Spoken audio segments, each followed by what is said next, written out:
Hey everybody, welcome back to my channel. I am back from Canada and in quarantine in the UK, self-isolating for 14 days because I've traveled internationally, and I have some time to make a video for you today. Today's video is going to be a continuation of my series talking about giving you kind of tools and advice for when you're trying to decide who you want to work for in archaeology in the UK. In case you haven't seen it, the first video in this series, which went over things that you should be looking for in like a company that you want to work for, that is going to be linked here as well as in the description box below. This video is going to be concentrating on money and contracts.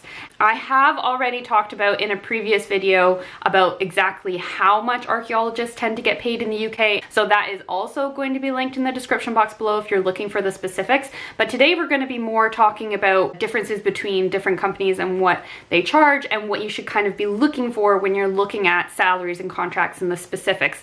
Things like how much you get paid, is there a pay range, how long is the contract going to be, are they asking you to be self-employed, things like travel time, overtime. All of these things you should be aware of when you're looking for a job, but are things that not necessarily somebody who is new and starting out might already know about. Just like the previous video, I have 3 job advertisements that I have pulled from Badger, which are going to be anonymous, that we're then going to, at the end of this video, use all the stuff that I talked about and analyze and compare them with. I have not worked for any of these companies in an effort to remain unbiased, and I'm not going to necessarily say you should work for this company, you shouldn't work for this company. It's just kind of taking the things that I'm talking about and seeing how you can apply them in real life. First thing that you should be looking for in job advertisements or contracts or whatever is whether or not they're asking you to be self-employed. Now, this is actually very, very rare. I have only seen maybe like 2 or 3 adverts in the whole time that I've been working in UK archaeology asking for self-employed archaeologists, so this is definitely not the norm. Usually if someone is asking for people to be self-employed, it means that they are a sole trader. They usually work by themselves, but for whatever reason they have a project where they need some extra help. It is something that I would encourage early career or new starters to steer away from when you are starting out in your job, especially if you've maybe never even worked before.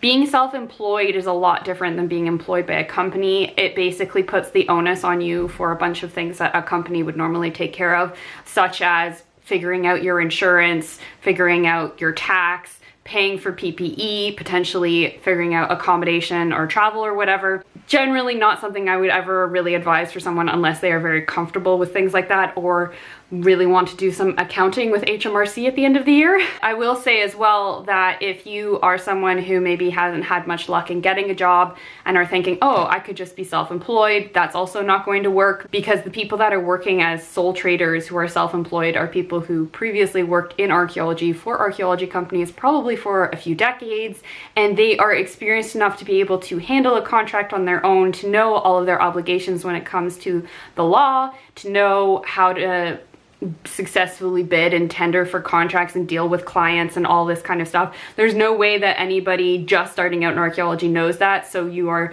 not going to be successful if you think that's a way to get yourself working in archaeology. The next thing you want to be looking for in a job advert is the contract length. Sometimes they say how long they want people to work for. It might be a couple weeks, it might be a couple months, it might be permanent. Other times they might just say, we have a bunch of work lined up and we need people to come work for us, and they might not have a specific length for you. Obviously, how long you're going to be employed for is something that you kind of want to know to the best of your ability, because it dictates how much money you can expect to have. If a job is a temporary contract, which pretty much all entry-level starting jobs are, in addition to looking at the length, you should also look to see if the advert talks about whether or not there is potential for continuous employment. This is usually for advertisements that are for a specific project, so they might say, we have 2 months of work on this specific project and we don't have anything after that, which is unlikely for them to say. But you always want to look for if it says that there is a possibility of continuing employment after that based upon how much work they have. Obviously, you want to try and work for a company that is going to employ you for the longest amount of time.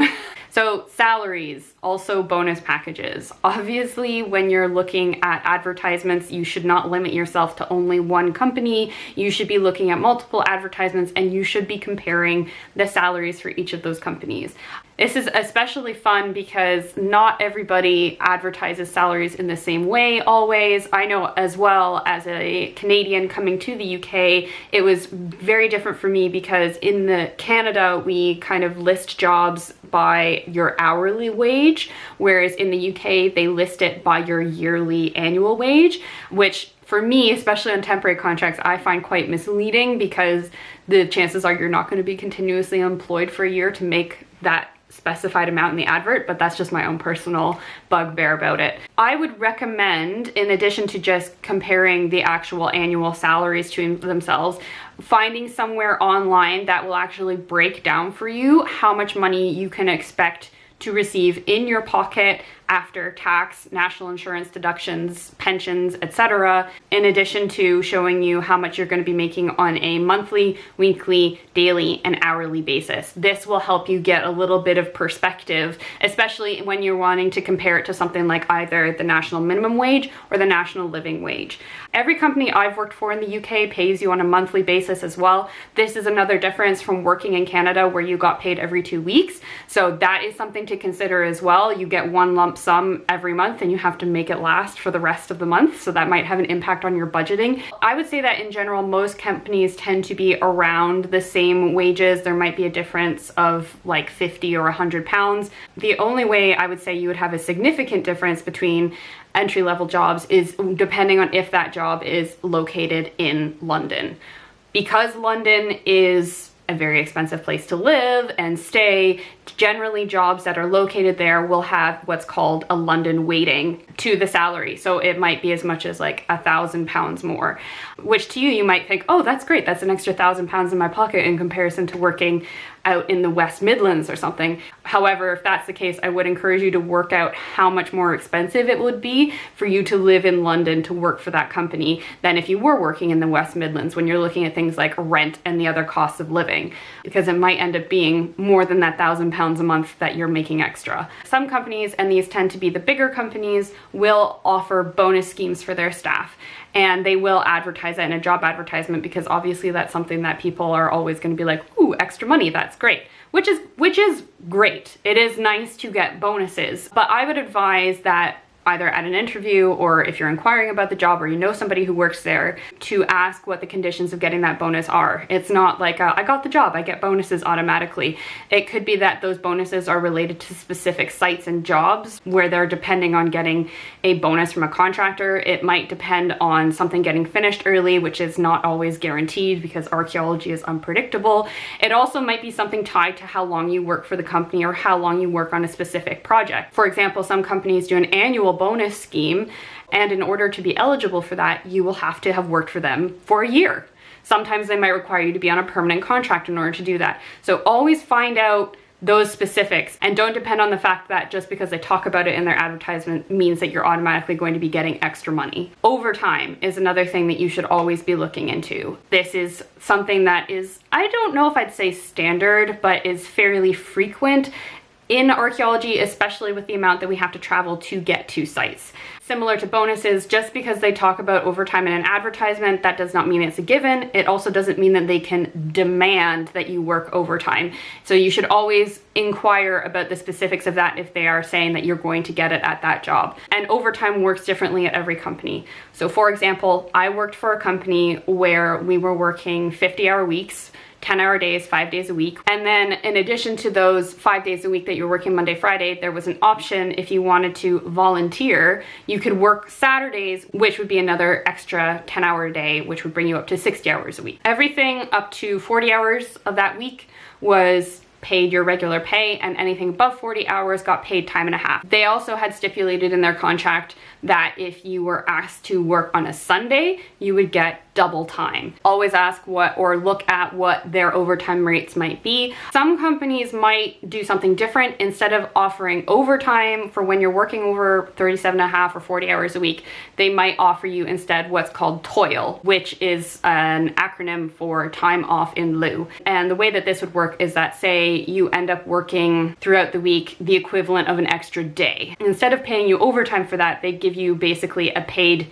day off at some point in the future. This doesn't mean that you can then just demand the next week to have the day off. Usually people wait until they're back in the office and they're not doing site days, and they obviously have to be agreed just like a normal paid holiday, but you've basically already worked that time, so you get that equivalent of that time off, just like a paid holiday. I would say if you were to compare the two when it comes to working overtime, toil is a lot more commonly used in archaeology than overtime. Not being a business owner, I would say that's probably because toil costs the company a lot less to offer, because you've technically already done the work that they are going to charge a client for, and they'd rather give you that time as a paid day off than pay you extra money. Personally, I have worked for companies that do toil, and I have worked for companies that do overtime. The overtime money was nice when I had it, but it also means that you're getting taxed a lot more, you're paying more for insurance, etc. So I don't think you're ending up with as much money as you thought you did, and it's something that you should always analyze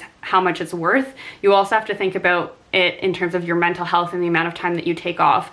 Working 60-hour weeks is really flipping draining after a while, especially if you're doing it like constantly. I think someone at the company where I was working potentially 60-hour week worked it out that only working 3 Saturdays in a month was worth it. If you tried to work 4, you actually like kind of lost money. You didn't like make enough money back to justify it. Personally, I prefer the toil system. Like I said, overtime money is nice, but you basically become a zombie when you do it for a sustained period of time. I find it helpful when I can get time off of work to mean that I can get all of the other things in my life admin done rather than having to get it all done on the weekend, and then the weekend is just for me to relax. But that's just my own personal preference. Okay, next up we have subsistence pay. For those of you who don't know what I mean when I say that, subsistence, or subs as it's called, is something that's meant to compensate you when you are staying overnight away from your house without access to your kitchen. This means you can spend it on food and drink, and it's not meant to be extra pay that you can either pocket or spend on something else. The most important thing when it comes to subsistence pay is that it should not be taxed. It is separate from your salary. It is not taxable. Usually in the UK, you will get different rates based on whether or not you are staying in an accommodation that has a kitchen where you could cook and go to a grocery store and get stuff, or if you're staying in a hotel or B&B where they provide breakfast, but you have to outsource your lunch and dinner to like a restaurant.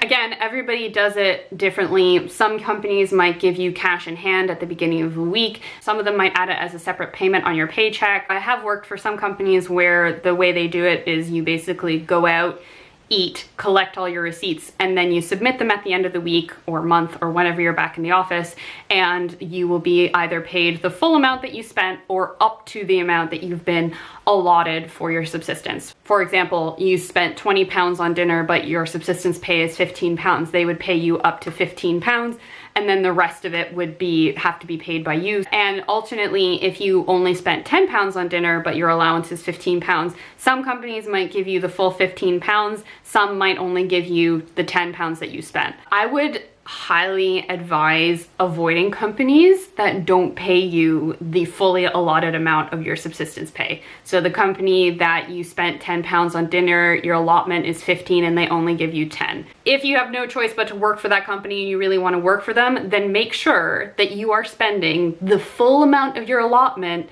every single week, because I know that they have tendered for that job that they're hiring you for in advance with the cost of that subsistence built into their project budget. This isn't a case of them going over their project budget. This is money that they have already asked for in advance that the client knows about. They're not going back and asking them for it. Them not paying you that extra £5 that's been allotted for you means that they are either pocketing that money themselves and claiming that it's profit, which is pretty penny pinching if you ask me, and I'd have a lot more questions about the finance and the viability of that company if that's what they're doing. Or they're maybe keeping it and then they're either going to use that to offset if the project is going to be more expensive than they were expecting, or maybe at the end of the project they'll go back to the client and say, look, we've saved you a bunch of money. To me, that is not a sign of good business practice. On the other side of things, there are also cases like where there might not be a set limit on how much you can spend, but there might be other kind of rules in what you can spend it on, in terms of you can have a 2-course meal at dinner with a soft drink, or maybe you can have one alcoholic drink that the company will pay for. There also might be the case of just be reasonable, as in you can have a 3-course dinner, but it really shouldn't be the steak and lobster option. But this will mean that you have to submit receipts. And this is something that is a bit of a debate amongst people. Some people prefer for it to be either cash in hand or a set payment onto your paycheck, and some people prefer the receipt system. And the reason there is debate about this is because with the cash in hand system, there's no monitoring of what you're spending that money on. So it gives people a bit more freedom in what they want to be able to spend it on. And there are definitely cases of people who spend £10 on their meals and then go use the other 5 to buy cigarettes, which is not what subsistence is supposed to be for. Subsistence is supposed to be for food and drink. So you really shouldn't be spending that money on anything else, or only spending £10 on your dinner and pocketing it and not using it as a way to supplement your wages. That's not how it's meant to be used, especially since it's not taxed. I've worked for companies that have done it many different ways. Personally, I prefer the receipt system when the rule is be reasonable. I find that a bit more flexible, and I've never really been someone who has used my subs to pay for other things. And I'm not saying that it's bad that people do that, but I'm just saying that's not what it's meant to be used for. Okay, travel time. So, time is money. I think we can all agree on that. And since as archaeologists, we cannot bring the archaeology to us, we have to go to it. Travel time is definitely something that you need to be investigating when you're wanting to work for a company, or when you're looking over your contract once you've been given a job offer. All companies should have travel policies that are either on the Badger Company Compare, which I've mentioned in my previous video, or you could ask about it, or it might even be on their website for people to look at. Travel time differs for every company. There might be some standards in terms of the law, and they will obviously all follow the law, but there's a lot of interpretations for how they do that. Some companies, only the person who is driving the car to site will get paid because they are the only one, quote unquote, working. The rest of you are sitting in a car being transported somewhere. Sometimes you will be paid from the minute that you leave the office or your home. Other times it might be that you're only paid after your first half hour of travel, your first hour of travel.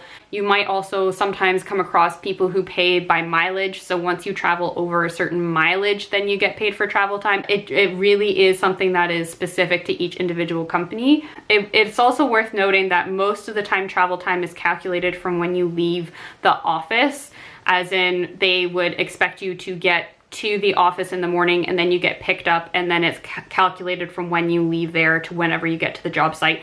If you have a car with you, or it's been arranged that you're traveling and getting picked up somewhere else, it'll be from whenever you get picked up or whenever you leave your home. Sometimes there might be jobs that are considered commutable, as in it is within a reasonable distance from the office that you would be normally expected to be able to commute from. This is something that you should definitely carefully investigate when you're talking to the company. I have run afoul of this policy before. I worked a job where we were commuting from Edinburgh to Glasgow, and we weren't getting paid travel time for the people sitting in the car. I don't know about the driver, but we weren't getting paid travel time because a commute to Edinburgh, Glasgow is a fairly common thing in Scotland. It's maybe like a 40-minute drive. You wouldn't think that's really a big deal. But the commute from Glasgow to Edinburgh is a 40-minute drive only when there's not traffic. And we were traveling at peak times. We had to be on site for either 8 or 8:30 every day, and we were leaving at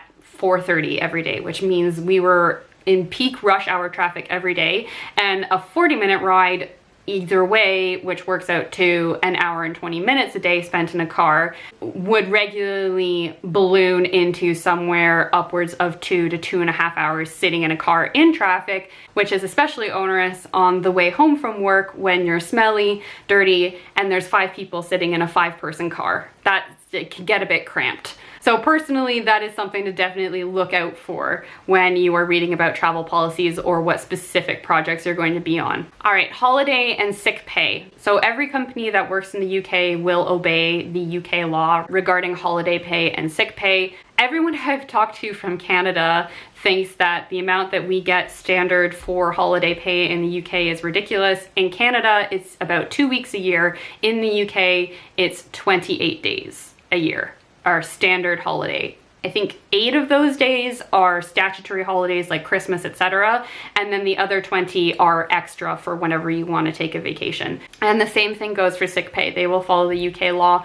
Maybe after a certain amount of time, they would allow you to have more sick days, but also their sickness policy might differ company to company. Some companies might be okay with you just phoning in sick to your line manager or project officer or whatever. Some might want you to fill out forms when you come back to prove that you were sick, and sometimes they might ask you for a doctor's note depending on how long you've been off. So that's something to also consider.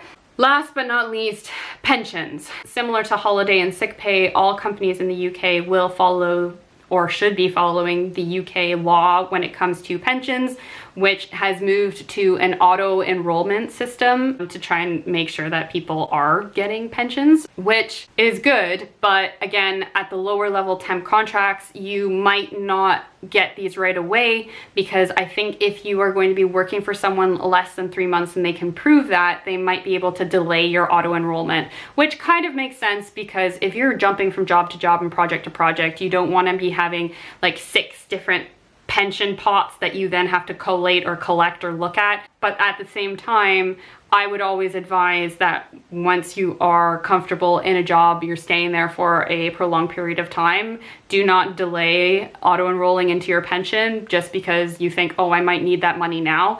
The amount of money you tend to pay into a pension is like maybe 5% of your pay per month, and that's not a lot taken off your pay packet per month, but it will benefit you later if you have those savings, because once you retire, that just means there is more money for you to live off of. So I would always advise, once you're eligible, just paying into your pension and considering it as a similar deduction to your tax or your NHS insurance. So that's all the things that, kind of considering money and contracts, you should definitely be looking at if you're either applying for a job or you've been offered a job and you're looking through your job contract. Now we're going to compare the 3 anonymous companies. All of these are base entry-level jobs, and all of them are for temporary contracts. The first company's salary is actually a range from £20,020 to £21,400 a year. It's interesting that they've used a range, because this means that they are looking for people of differing experiences. So they're casting like quite a wide net rather than just looking for beginners or just looking for experienced people. But this means that if you are completely new to archaeology, or you've maybe only worked 1 or 2 jobs before, more than likely you're going to be starting on the base pay rather than the higher end of the pay. This company does have a bonus scheme, but they don't have any publicly available details about what you have to do to get on that bonus scheme. Instead of overtime, they use a toil system. They have 28 days holiday a year, so the UK minimum, and they do also offer sick pay. Nothing in the advert talks about the contract length. It mentions a specific place that they have multiple jobs coming up in. So to me, that says that you're probably going to be on like a rolling contract, which will be like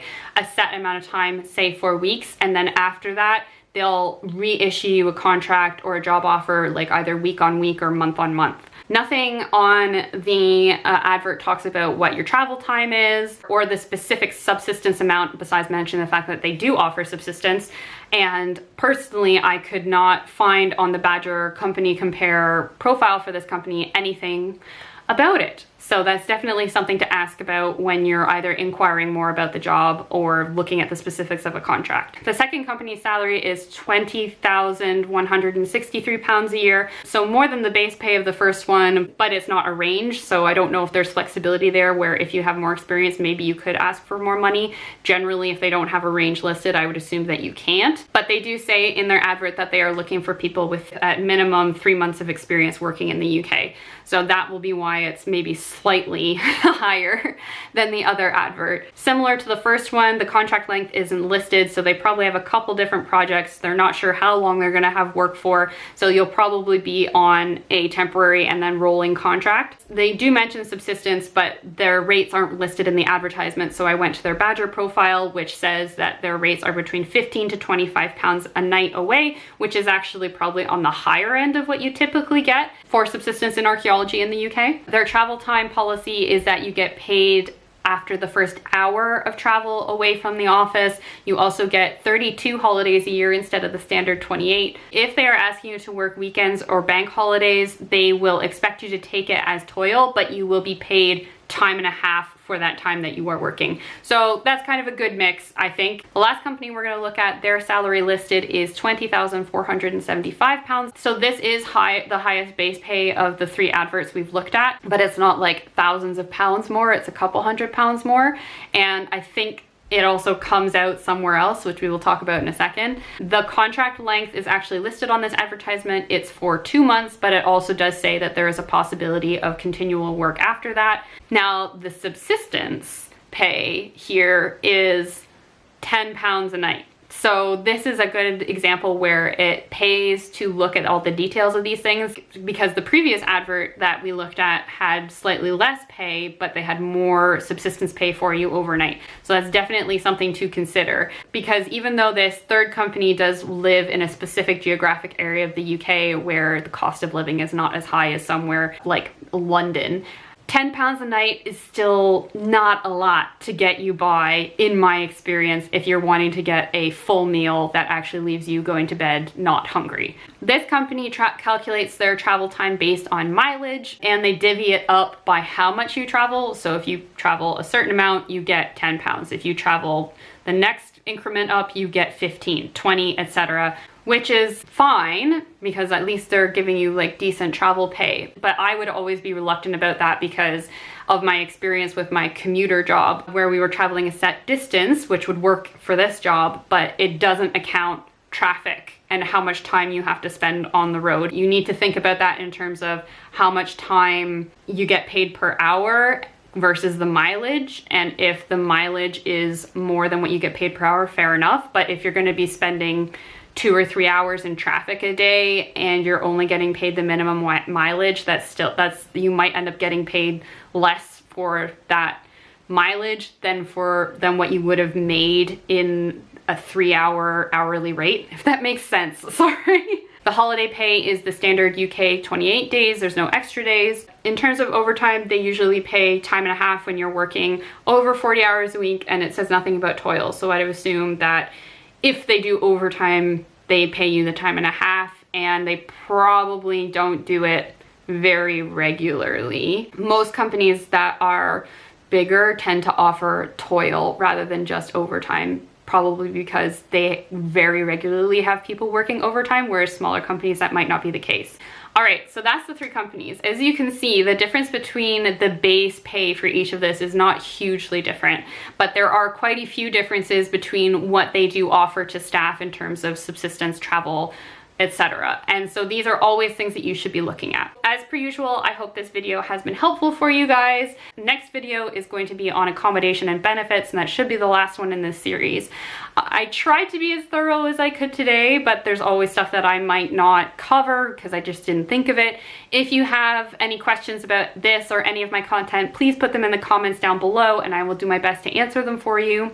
My social media and links to other videos related to this are going to be in the comments section if you want to give me a follow or watch any of my other videos. If you liked this video, please give me a thumbs up. If you'd like to see more from me and help support my channel, please hit the subscribe and bell button to get notified whenever I put out new videos. Thank you so much for watching, everyone, and I'll talk to you next time. Bye!